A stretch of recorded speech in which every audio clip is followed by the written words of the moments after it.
America சென்று படிக்க வேண்டும், பணிபுரிய வேண்டும் என்ற பலரது கனவுகளையும் ஒரே வார்த்தையில் முடித்து வைத்துள்ளார் அதிபர் ட்ரம்ப். அவர் போட்ட உத்தரவுதான் உலக நாடுகளை அதிர்ச்சியடைய வைத்துள்ளது. கடந்த ஜனவரி மாதம் அமெரிக்க அதிபராக டொனால்டு ட்ரம்ப் 2வது முறையாக பொறுப்பேற்றுக் கொண்டார்.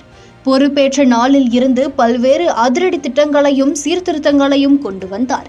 குறிப்பாக பல்வேறு நாடுகளுக்கான இறக்குமதி வரியை உயர்த்தி அதிர்ச்சி கொடுத்தார். இந்த வரி விதிப்புக்கு பல்வேறு நாடுகள் எதிர்ப்பு தெரிவித்து வருகின்றன. இதற்கிடையில் கடந்த ஜூலை மாதம் மிகப்பெரிய ஒரு அழகிய மசோதா என்ற பெயரில் மசோதா ஒன்றை நிறைவேற்றினார். அதில் தொழில் முனைவோர்கள், மாணவர்கள், சுற்றுலா பயணிகள் விசா பெறுவதற்கு ஒரு குறிப்பிட்ட தொகையை செலுத்த வேண்டும். இந்த தொகை பணவீக்கத்தின்படி ஆண்டுதோறும் மாறுபடும் என அந்த மசோதாவில் கூறப்பட்டுள்ளது. பாதுகாப்பு இருப்பு தொகை என்ற பெயரில் இந்த தொகை வசூலிக்கப்படுவதாகவும், இந்த தொகை குறிப்பிட்ட நிபந்தனைகளின் அடிப்படையில் திருப்பி அளிக்கப்படும் எனவும் ட்ரம்ப் கூறியிருந்தார்.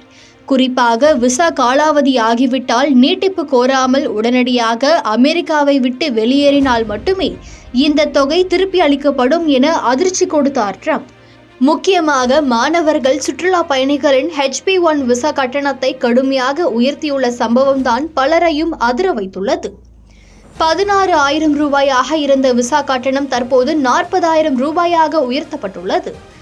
இது அனைத்து வகை விசாக்களுக்கும் பொருந்தும் என்றும், ஏற்கனவே உள்ள விசா விண்ணப்ப கட்டணங்களுடன் சேர்த்து விசா வழங்கப்படும் நேரத்தில் இந்த கூடுதல் கட்டணத்தையும் அமெரிக்க பாதுகாப்புத்துறை வசூலிக்கும் என கூறப்பட்டுள்ளது.